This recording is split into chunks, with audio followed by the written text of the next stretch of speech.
First time I got an interaction with a police officer, I was 8. I got arrested for smoking weed in a vacant house with my cousins. And as an 8-year-old? 8-year-old, yeah. I stopped smoking weed when I was 8, actually.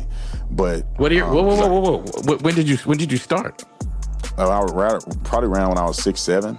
So for Brandon Tatum to say he was arrested at the age of 8 and then spent some time in a facility, that is false. That could not have happened.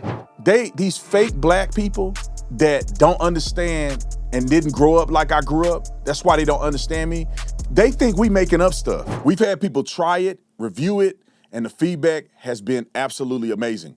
Whether you choose guilty or not guilty, you're getting a premium bourbon with flavor, style, and a brand that stands out. Not Guilty has the smooth sweetness people love, and Guilty brings the bold, classic bourbon character. All you gotta do is go to verdictbourbon.com, plead your age, and face the verdict for yourself. You must be 21 and older. Please drink responsibly. All right, last thing before I gotta get up out of here is that this guy, Elliot Connie, you know, they love to talk about me and do things like this because I make them famous, and I get it. You know, I make these people famous. I'm their biggest draw on their channels. But one thing I do not accept is people lying about me. And so this guy, I'm gonna play the clip. I wrote about this in my book. So what the accusation that he's making against me, which he has no research and done no work to figure out if this is true or not, he accused me of lying about me getting arrested when I was 8 years old and when we were smoking weed with my cousin them in the vacant house. Listen to what he said. Not only is he claiming that I lied on his show, he's claiming I lied in my book, because I wrote this in my book too. Roll the clip. When former officer Brandon Tatum was on my show, he made a wild claim about his own marijuana use. Watch this video and then stick around, because I'm going to talk to you about the truth behind this claim. The truth, y'all. Was there a particular moment, or was it an evolution where you were just like, the Republican ideals seem to be more in line with me and who I am? Well, it was an evolution because I grew up, and I would say when I was growing up, I was racist. I didn't really like white people like that. We never was around white people, and I had a very negative connotation. I didn't like police officers. First time I got an interaction with a police officer, I was 8. I got arrested for smoking weed in a vacant house with my cousins. And as an 8-year-old? 8-year-old, yeah. I stopped smoking weed when I was 8, actually. But what year? Whoa! When did you start? I was probably around when I was 6, 7, smoking weed with my cousins. All right. And all right. So you stop at 8. Okay. Because I got arrested and we went to juvenile. We didn't spend a lot of time in there, but we ended up getting arrested. Went to juvenile detention. We stayed there for the majority of the day. My daddy came in there like he was in the WWE, saying he was gonna kill us and everything, and that changed my life. It's a whole story around that. Now, when former Officer Tatum said that to me, I knew at the moment that he said it that it sounded odd. But I didn't want to call him on it because I had bigger, more important things to accomplish in that conversation, so I just let it go. But what he didn't know is in the early part of my career, I was working clinically with the drug court program in Tarrant County, Texas, where he lived, where this incident he's referring to about being arrested at 8 years old would have happened. And here's the truth. In the state of Texas, they do not take anyone under the age of 10 into custody or into any other facility. They just don't do it. If you are caught smoking marijuana at the age of 8, they would simply return you to your home, at which time the adults in charge of you would be in a lot of trouble. All right, that's enough of that. So this fool said I lied. He didn't verify anything. He didn't look into it. Just because they tell you, or he read somewhere on the internet that they don't take you into custody, that's on him. I was taken into custody. Let me explain to you guys quickly what happened. You guys have read my book, know what happened. We were with my cousins, and this is typical of how we used to smoke weed. My daddy used to we'd go to our cousin's house during the summer or whatever, and our cousins didn't have a lot of money. So my daddy would give us a $20 bill for us to eat while we over our cousin's house so they don't have to pay for us to eat. We used to get a 20 to my cousin Kevin. Kevin used to go get weed. Now, we don't know if he was screwing us or not. He just wanted, I don't know how much a dime bag costs. We didn't know. We just gave him the 20 that my daddy gave us. Now, my daddy don't know this is happening. We give him the money. He go buy the weed. We take it. We come back to the house. His mom and them wasn't keeping up with them. We go to the park down the street. We roll a blunt, and we smoke weed. We were doing that at a very young age. This time, my cousin, I'm not gonna say people's names. Y'all don't know these. I'm gonna say my cousin, Mina. All right. He stole weed from his daddy. Took it out the drawer, had some weed, so he had the weed. We got with our other cousins. It was 7 of us. 6 of us was under 17. My cousin and them found a vacant house. We get into the vacant house. We got blacks. We smoking blacks while we getting ready to roll the weed. So all of us, I remember this house like it was yesterday. The grass was this high. We get in. We go to the back room on the left. The other rooms had needles and stuff in it, so we didn't go in those rooms. We went to the one on the left. In the room, from where I'm sitting at, window, closet, door that leads to the main area. We sitting in a circle. We smoking blacks. They rolling the weed. My cousin Benjamin said, "Hey, man, I hear something." And we like, quit being scary, bro. You ain't heard nothing. Nobody know we in this house. It could have been 2 minutes later, cops come in. They come through the window, and then they come through the front door. My cousin, Maina, tried to run through the closet and get in the closet, but he was too big to fit. And then my other cousin said, "Get your fat out the closet before they shoot you." So he gets out of the closet. They take us. The 17-year-old went to big boy jail. They put 6 of us in the cop car, 5 of us across, 1 over the top. We were all handcuffed. They drove 6 of us to a lot. They set us down. They got all our contact information. They put us 3 by 3 in each police car. Me, my brother, and Kevin was in one car. They take us to the substation. This is back when the seats used to flip up. So they get us out, and then they pull the seat up and claim there was some weed in the seat. And none of us could have put that weed in there. And I think they used it to scare us. But inevitably, that's what they did. They go, "This is you. This y'all weed." We get into the detention center. You walk in, the bays where they take your property.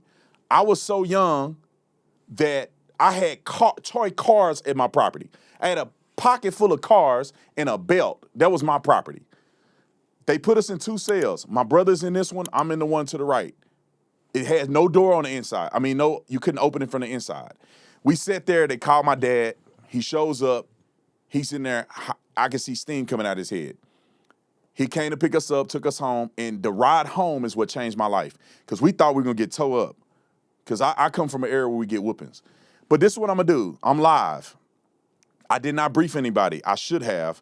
I didn't brief anybody, so I hope my mom and them answer, and I hope they don't say nothing crazy. I'm just going to ask my mom and them a simple question, live. And this tell you this fool, and I told him, I'd send him a message first. I said, "You better take that down because you lying." Let me call my mama real quick. This is live. I got 3 people I'm going to call. Hello? Hey, mama. Hello? Hey. Well, first, I got to tell you live on my show. So I just want to ask you a question because somebody came online and they lied about me. And I want to ask you, did this happen or not? Because they said I lied. Me and Bobby, when we were young, did we get arrested or not? Yes. Yes. Did we go to the detention center when they arrested us? Yes. Who picked me up from the detention center? Your dad. That's all I wanted, mama. Because some fool online said I made it up and I lied and that we had never gotten arrested for smoking. And no, why did we get arrested? Because y'all was caught in that house with marijuana. So that's all I wanted, mama. These fake people don't understand and they think I'm making it up. So I just wanted to call you and see if I'm lying or not. Huh? No, that's true. They don't know you. Yeah, they don't. And me and you, mama, if me and you had an interview, the internet would blow up. They have no idea who I am and what we've been through or whatever. So anyway, love you, mama. That's all I wanted. Okay, love you back. All right, bye-bye. All right, let's see if my brother answered. Can they hear this well? BT. What's up, big bro? Hey, I got to warn you, you're live right now on my show. I'm live? Yeah, you live on my show. I called you because somebody on the internet said that I lied about something, and I want to ask you, did this happen or not? Okay. You good with that? Yeah. All right. When I was, I think I was 8 and you were 10. Do you remember what happened to us when we were 8 and 10? Oh, I remember a lot of things. All right, let's see. Let me give you a hint. It was 6 of We us. was at cousin house, right? We got caught in that vacant house. Yeah. What happened, bro? Why did we? What happened? Just walk us through when we first got there. What were we in there doing? We used to go to our cousin's house because we know our parents would leave us a little bit of money. Our cousins would get that money, buy some weed, and then we would smoke. And we were smoking in like a little car at first, and then somebody came up with the bright idea to go to the vacant house to smoke. And while we were smoking in there, police surrounded us and ended up putting us in a car and taking us to juvenile. All right. When we got to juvenile, explain that. We were in. Were we in the same room or 2 different rooms? Honestly, I don't even really remember. All I remember, yeah. What you remember? All I remember was Lil Mars, because I guess he had brought all the weed, and I was like, man, I hope Daddy don't kill us. That's the only thing I was. Who picked us up? Daddy, I think. Yeah. I believe, I can't remember.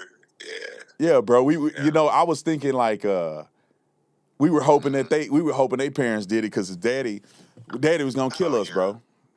Oh yeah, absolutely. I was scared for my life. I thought Daddy was gonna kill us for sure. And we was the ones that didn't get a whooping, and I think Mars ended up getting a whooping, and the belt got caught in the ceiling fan.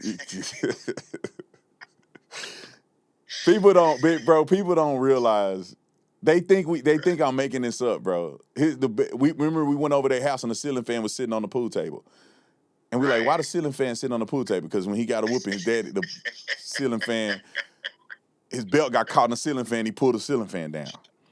But anyway, that's all I wanted, bro. That's all I wanted, bro. I ain't even warn you. People so fake out here, bro. I just had to throw it out there. Right, absolutely. It's funny. I wish you could see what I was doing right now. Uh-oh. You live on my show. I hope it ain't nothing crazy. Nah, I'm on the toilet. I wish I'd have Skyped you in. Right. Nah, nothing but facts. I'm trying to keep my daughter from talking, and then, Yeah. It's so funny. That's funny. All right, love you, bro. I'll talk to you later. Love you too, bro. All right, peace. All right, last person I'm gonna call is my daddy. And I told y'all, my daddy don't like doing stuff like this, so he might be mad. But I'm gonna call him anyway. I'm surprised everybody answered the phone.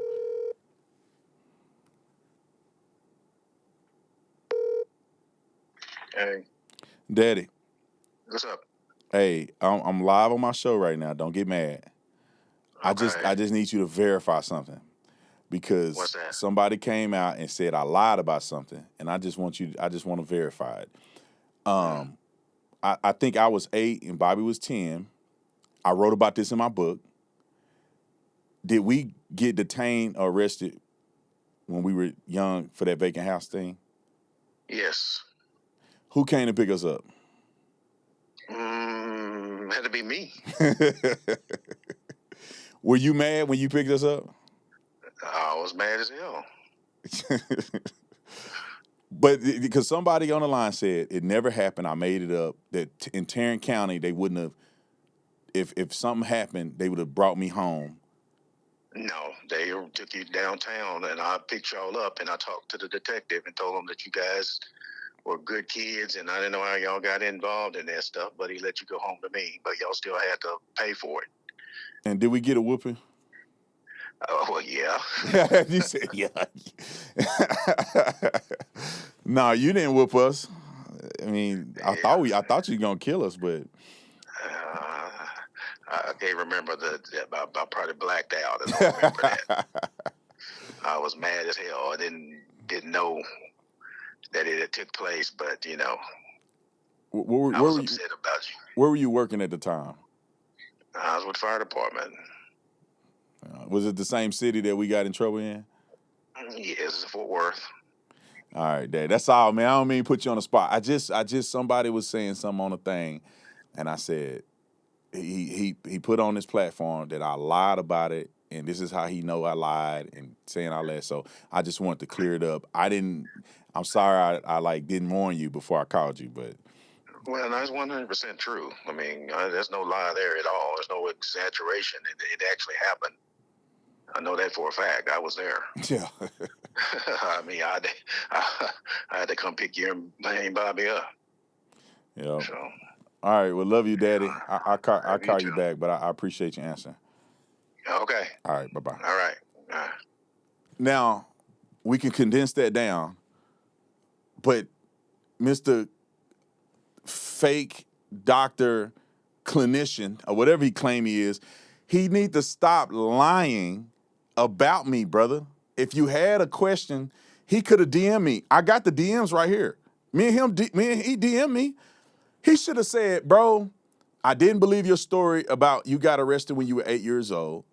He could have left it at that and said, hey, bro, do you have proof? Or like, did you really do this? Because I don't believe it. Oh, let me show you proof, bro. What do you want to see? I literally and I told my staff, they were like, hey, you sure you don't want to text your mom and them before they call? What if they don't answer? I say, bro, I'm going to do it live. My daddy was the only one I thought would be like, don't put me on the internet. But as you can see, didn't rehearse. This was 30 years ago. I didn't talk to my brother about this, my mama or my daddy about this in 30 years. Oh, you know, we talked before that, but we haven't talked about this in a while. I just called him sporadically on the phone. If I had my cousin Kevin, which my cousin Kevin is in prison, he getting ready to get out. But if I could talk to my cousin Kevin on the phone, I ask him what happened. My cousin Lamar's on the phone, I ask him what happened. But I don't want to call them because I got to find a number. My cousin in prison, I can't call him. He can call me, but I can't call him. And then my cousin Lamar's, we ain't talked in a while, and I don't want to just call him for that. And Benjamin was there with me too. Come on, bro. And y'all don't know none of them, so me saying their name don't matter. Anyway, I just want Connie, Mr. Fake doctor therapist, that swear to God that I lied about me getting arrested in a vacant house at 8 years old. And it's not something I'm proud of. I only told that story because the real story is that when we were driving home, my daddy told me, I thought we were going to get toe up, but my daddy told me, if you want to, and it stuck with me for the rest of my life, if you continue to act this way, and I'm paraphrasing, you will never make it to the NBA. And at that time when I was a kid, I wanted to be like Michael Jordan. So the whole story ain't, look at me, I got arrested, look at me, I'm dead. No, it wasn't. It was what happened after that, and my dad said something to me that changed my life forever. That's the story behind it. But this fool, he don't know what he's talking about. Yeah, we grew up. Let me just say this and I'm going to wrap because I got to get on a jet in a minute. Let me say this and I'm going to wrap. This guy, these fake black people that don't understand and didn't grow up like I grew up, that's why they don't understand me. They think we making up stuff. I really had a balanced life growing up. I had good and I had bad. I tell you what, both of my parents did the best they can and they loved us and they gave us everything we have. That's why we're here today. That's why I'm as successful as I am, because of my parents. But life is life, man. Everybody in our family wasn't perfect and we weren't perfect, but we got access to see things on both sides of the spectrum. And at the end of the day, I had great parents and that's why y'all love me today. All right. Appreciate y'all. Connie, you better take that down unless you want me to sue you or something. I don't know what else to tell you. I already called my family and confirmed it. You can go and do your research and ask the Tarrant County or the Fort Worth Fort Worth Police Department if it happened or not. Do your freaking research. And this is my last warning. I sent you a DM. I just verified that it happened. You take it down or I'm going to come after you. We out of here.